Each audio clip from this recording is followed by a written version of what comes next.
কি গো, হাই কি রান্না বান্না করছো গো? হ্যাঁ,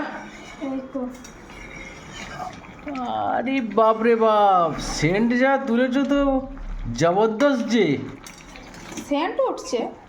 উফ, ঘর তো মমা করছে, আমি রাস্তার ওপার থেকে নাকে গন্ধ আসছে। আরে কি রাখবো আজকে আবার? এই যে এখানে পালং শাক, হ্যাঁ শীতের মূল, আচ্ছা। আর হচ্ছে এটা হচ্ছে ওলকপি, হ্যাঁ। ফুলকপি, হুম। মূলো, শীতের আলু দিয়ে একদম মাখা মাখা করে তরকারি। সাথে কিন্তু কি দিয়ে করছি বলো তো? কি দিয়ে? এই দেখো বড়া ভেজেছি বেসনের। বেসনের বড়া? হ্যাঁ, বড়া ভেজে এতে দিয়েছি, মানে একদম নিরামিষ। তুমি যা রান্না বান্না করছো। মানে বলতে পারো শীতের সবজি দিয়ে একটা ডালনা টাইপের হচ্ছে।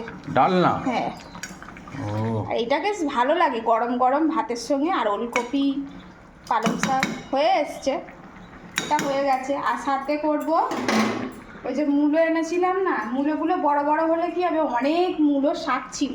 হুম। তো যা দাম, মানে 50-60 টাকা কেজি, আর মূলোটা নিয়ে এত শাক ফেলে দেবো? শাকটাও তো মেপে দিয়েছে, তাই না? নিশ্চয়ই নিশ্চয়ই। ওই জন্য শাকটা একদম কুচি কুচি করে কেটে নিয়েছি। আর এর মধ্যে একটু নুন মাখিয়ে রেখে দিয়েছিলাম, শাকটা এখন একটু নরম হয়ে গেছে। হ্যাঁ, কারণ এই শাকটা একটু পেঁয়াজ আর কাঁচা লঙ্কা দিয়ে ভাজবো। নিশ্চয়ই করো করো, কিচ্ছু শীতের বাদ সবজি। দেবে না, সব শীতের সবজি। অপচয় একদম করবে না। আমার কিন্তু এই শীতের মূলো শাক কিন্তু বেশ ভালোই লাগে, তবে ওই আমার আবার শাক খাওয়া চলে না, তাই একটু আধটু তো খেতেই হবে, তাই না? তো ওই জন্য মূলো শাকটা ভাজবার, এতে না পেঁয়াজ আর একটু রসুন থেতো করে দেবো, দিলে বেশি স্বাদ হয়। আজকে হচ্ছে এই রান্না বান্না। ঠিক আছে, করো করো, তাড়াতাড়ি করো। ঠিক আছে। এই যা তুমি গন্ধ যা তুলেছো, খিদে পেয়ে যাচ্ছে। আচ্ছা।